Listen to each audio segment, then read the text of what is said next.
వైద్య కళాశాలకు నిరసనగా మనం చేస్తే ఈనాడు మెయిన్ పేపర్లో కానివ్వండి, ఇప్పుడు జిల్లా ఎడిషన్లో కానీ ఎక్కడ తోక చివర ఎంత ఒక అంగంలో తోక కూడా న్యూస్లు ఆయన మరి పెద్ద జర్నలిజం అంటారు. మరి ఈనాడు రామోజీరావు గారిని ఏదో 10 కోట్లు 10 కోట్లు సంతాప సభ పెట్టడానికి పనికి వచ్చింది ఈనాడు పేపరు.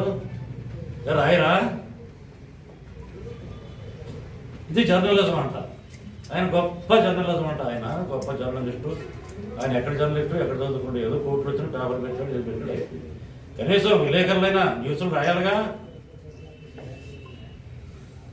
అంటే ఇప్పుడు టీవీ ఛానల్స్లో అయితే ఊతలు కొట్టుకుంటున్నారు, అది వేరే విషయం. కనీసం పబ్లిక్ చేసిన పని ప్రభుత్వ వ్యతిరేక విధానాల కోసం మేము పోరాడుతున్నాం. కనీసం న్యూస్లు కూడా పేపర్లో రాయకుండా ఇది మరి ఏం జర్నలిజం? మరి ఇక్కడ విలేకరులు కానీ పత్రికా యజమానులు కానీ ఆలోచించుకోవాల్సిన విషయం. ముందైనా న్యూస్ అనేది రాయాలి.